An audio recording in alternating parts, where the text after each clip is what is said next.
Cette rue Saint-Jacques, la rue des origines, la voici telle que vous ne l'avez jamais vue.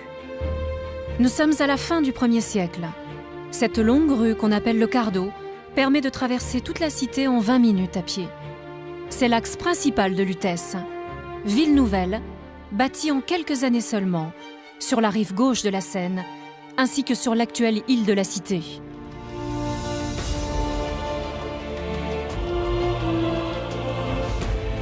À son apogée, Lutèce compte 5 à 10 000 habitants.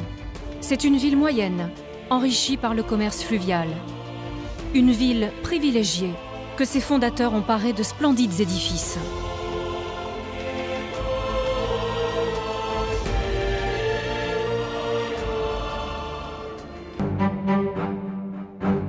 Le Forum, il y a 2000 ans, domine toute la ville de Lutèce. Ce bâtiment gigantesque est un emblème politique très puissant, l'emblème de la suprématie romaine. Entouré de petites échoppes, ce forum est à la fois une place publique et une aire sacrée. Devant le temple, on vient s'instruire de la vie de la cité. On rend hommage à l'empereur et aux dieux, et l'on pratique même quelques sacrifices d'animaux. C'est ici que s'affichent les notables, et en particulier les notables d'origine gauloise. Le génie de Rome, c'est de s'être appuyé sur les élites locales, c'est-à-dire les élites gauloises, qui se sont ralliées avec un certain enthousiasme à la puissance romaine. C'est une élite qui est resserrée, qui concentre beaucoup de pouvoir, beaucoup de richesses, mais qui est le relais indispensable de Rome pour contrôler les populations gauloises. Ces thermes formaient un front monumental face à la Seine. On pense maintenant qu'il y avait en façade une fontaine monumentale et peut-être avec une statue de l'empereur, mais ça reste à discuter. Et donc ça montre très bien ce qu'on appelle l'évergétisme, qui était un peu le sponsoring de l'époque, c'est-à-dire le fait que l'empereur donne de l'argent pour réaliser un programme monumental important qui le glorifie et qui manifeste sa splendeur. Derrière cette façade, un décor majestueux, extrêmement coloré.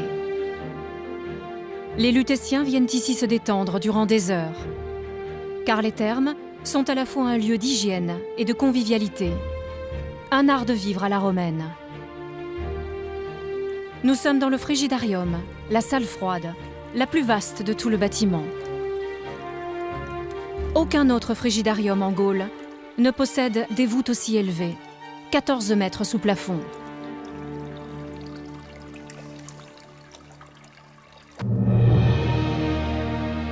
Si les thermes de Lutèce sont aussi colorés et luxueux, c'est que la beauté est une affaire très sérieuse dans le monde romain. Autour des thermes, on trouve d'ailleurs de nombreuses échoppes, dédiées à la toilette, aux soins du corps et aux cosmétiques. Mais comment se maquillent les femmes de Lutèce? Quelle poudre, quels onguents, quelle crème utilisent-elles? Que contenaient leurs petites fioles de verre coloré? Lutèce, ville de plaisir, ne possède pas seulement des thermes et des boutiques. À l'horizon se dresse un autre édifice, l'orgueil de la cité. L'amphithéâtre de Lutèce, l'un des plus grands amphithéâtres de Gaule. Cet édifice monumental, bâti sur le modèle des amphithéâtres de Rome, connaît un succès considérable auprès des populations locales. On y donne des spectacles grandioses, accompagnés de fêtes en l'honneur des dieux et de l'empereur. Cet amphithéâtre est donc lui aussi un emblème, celui du ralliement à la culture romaine.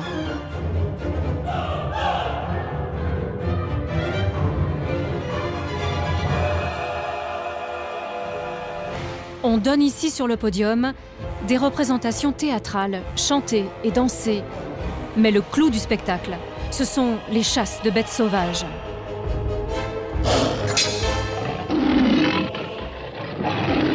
Et bien entendu, les combats de gladiateurs.